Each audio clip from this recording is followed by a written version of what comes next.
Hello my dear friend and student. आगे हम अपने उसी पुराने चैप्टर पे Nelson Mandela long walk to freedom. इस चैप्टर में हम इसके पहले एक पार्ट बनाए थे। अगर आप उसको ना देखे हो तो उसकी लिंक मैं जो है डिस्क्रिप्शन में दिया हूँ, आप वहाँ से जाके उसको देख सकते हैं। अगर हमारे वीडियो में किसी भी प्रकार की कुछ कमी आ रही हो तो आप कमेंट करके हमें राय ज़रूर दे दें। ओके, नाउ हम चालू करते हैं अपने वीडियो को।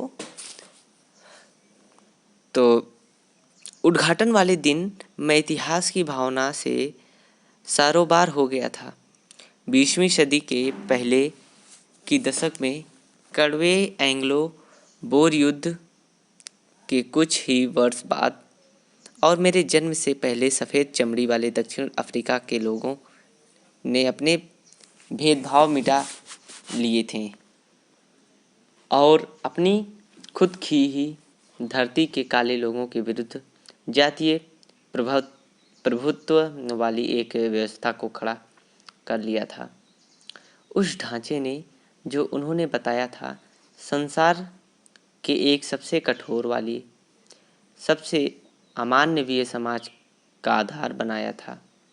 अब इसी 20वीं सदी के अंतिम दशक में मैं और एक आदमी के रूप में 8वें दशक में वह ढांचा हमेशा के लिए बदल गया था और उसकी जगह एक ऐसे ढांचे ने ले ली थी जो सभी लोगों के अधिकारों और स्वतंत्रता के उनके रंग और त्वचा के बिना एक समान रूप से पहचानता था। वह दिन मेरे हजारों लोगों के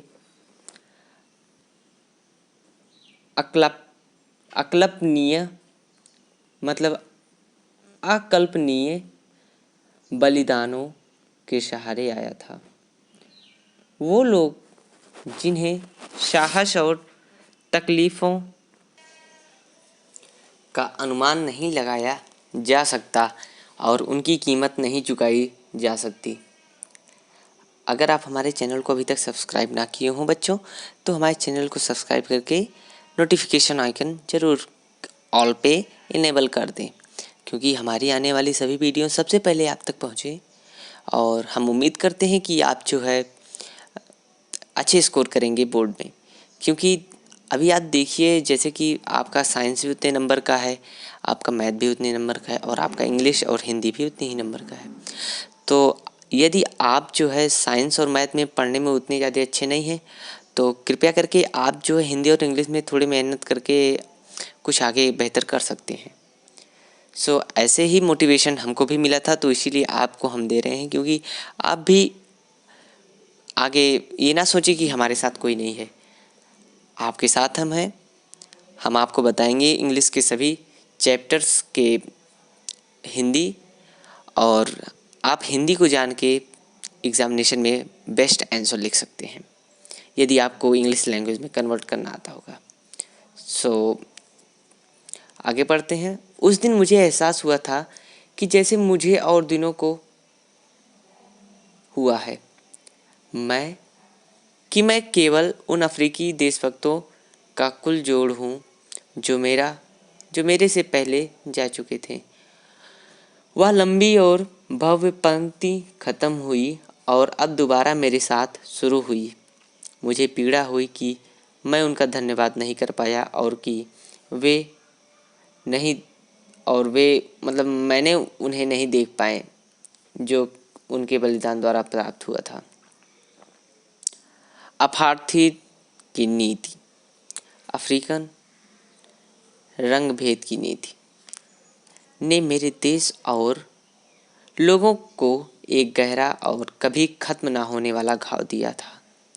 उस गहरे घाव को भरने के लिए हम कई पीढ़ियाँ नहीं तो कई वर्ष अवश्य गुजारेंगे, परंतु गुलामी और पाशविकता के दर्शकों का एक अन्य अप्रत्यक्ष प्रभाव भी था, और वह यह था कि इसने ओलिवर टेम्बोस, वाल्टर सिसुल्स, चीफ लुथिल्स और यूसफ टैंडबस तथा बाराम,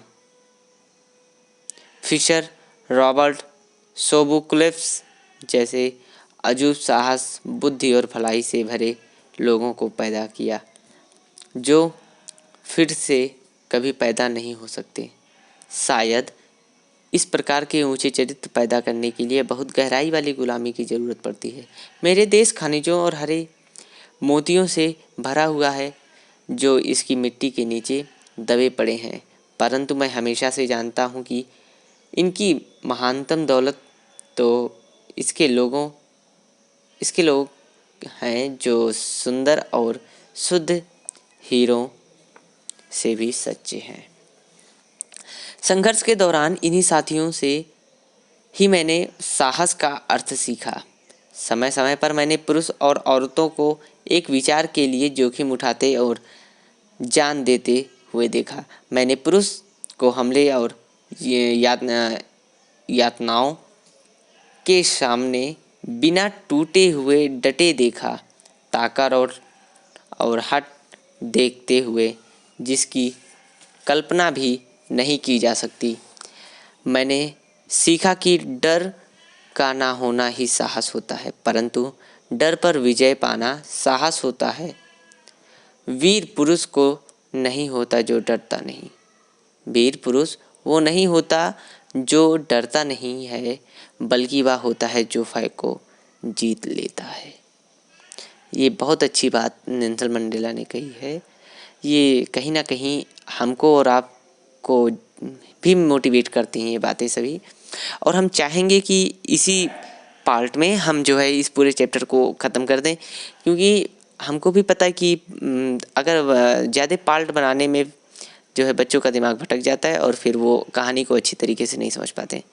सो हम ट्राई करेंगे कि आपके लिए जो है हम इसी पार्ट में इस वीडियो को ख़त्म कर लें, यद्यपि लंबा ना हो तो।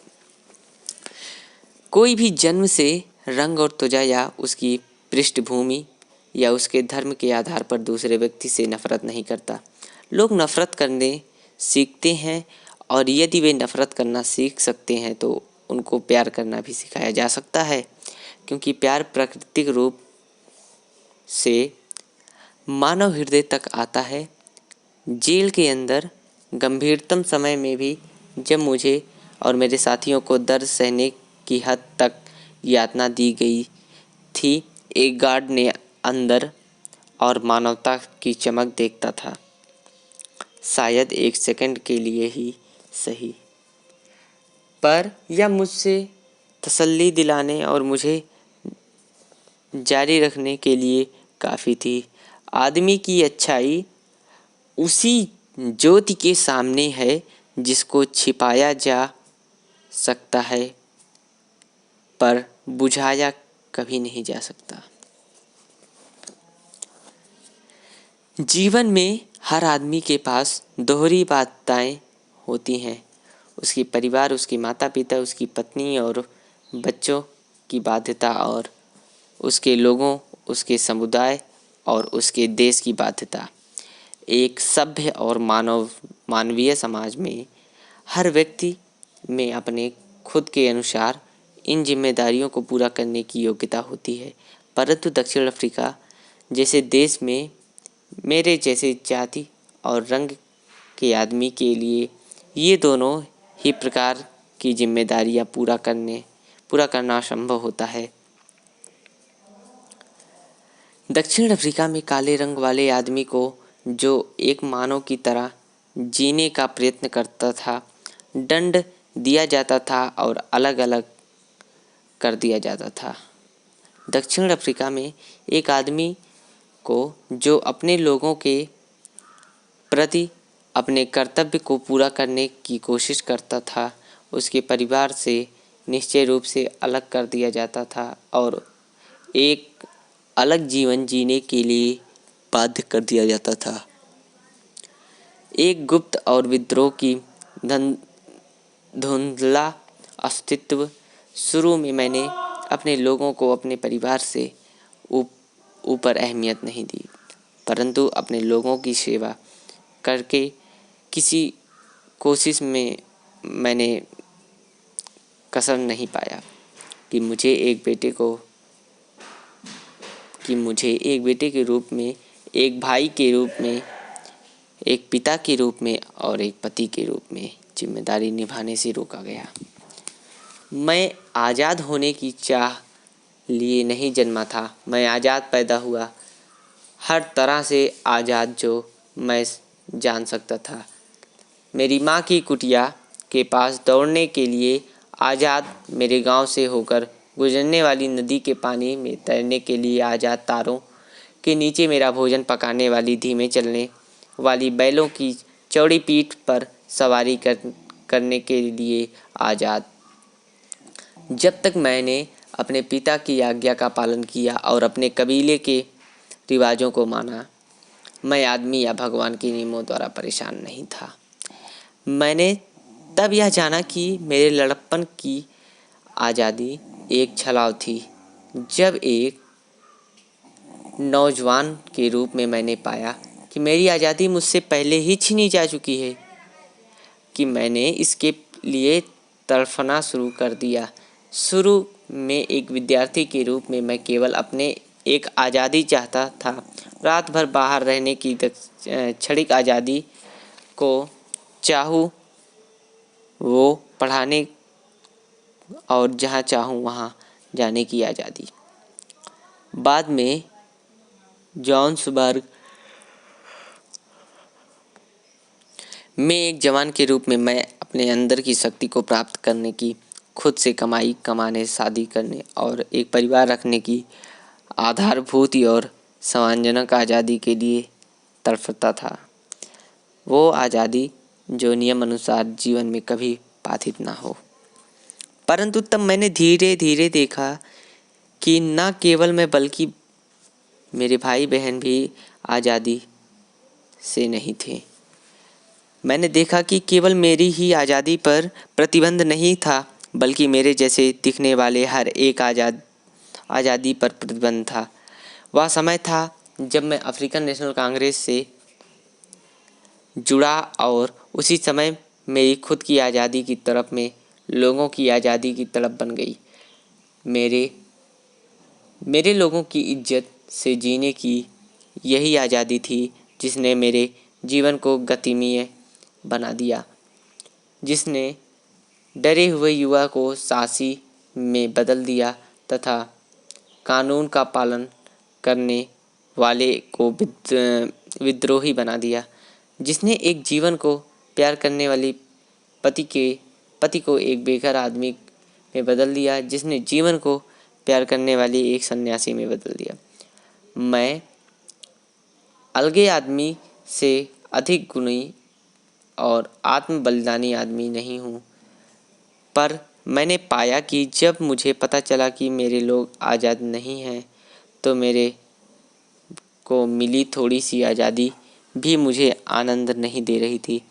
आज़ादी व्यक्तिगत नहीं होती, मेरे लोगों में से एक के ऊपर पड़ी जंजीर भी सभी के ऊपर पड़ी जंजीर के समान थी। मेरे सभी लोगों पर पड़ी जंजीरों मेरे ऊपर पड़ी जंजीर थी। मैं जानता था कि गुलाम बनने वाले को भी आज़ाद करना पड़ता है, जिस प्रकार की गुलाम को। वो आदमी जो दूसरे आदमी की आज़ादी छीनता है, खुद नफ़रत का कैदी होता है, वह पूर्वग्रह और तंग दिमाग की सलाखों के पीछे होता है। मैं आज़ाद नहीं हूँ। यदि मैं दूसरे की आज़ादी छीनता हूँ तो ठीक उसी प्रकार जैसे कि मुझ से मेरी आज़ादी छीन ली जाती। गुलाम बनने वाला और गुलाम एक समान रूप से मानवता से वंचित होते हैं। बच्चों, यहाँ पे हमारा chapter Nelson Mandela the long walk to freedom ख़त्म हुआ। अगर आप सभी को इस चैप्टर का क्वेश्चन आंसर या वर्ड मीनिंग भी जानना है, वर्ल्ड उसका इंग्लिश मीनिंग तथा उसकी हिंदी मीनिंग भी जानना है, तो हमारे चैनल को सब्सक्राइब करें और कमेंट में ज़रूर लिखें कि सर हमको इसका लास्ट में जो मीनिंग दी गई है, जो टफ वर्ड है, जो डिफ़िकल्ट वर्ड है, उसकी मीनिंग चाहिए, तो मैं उस पे ज़रूर से ज़रूर वीडियो बना के आप सभी की मदद करूँगा। धन्यवाद बच्चों।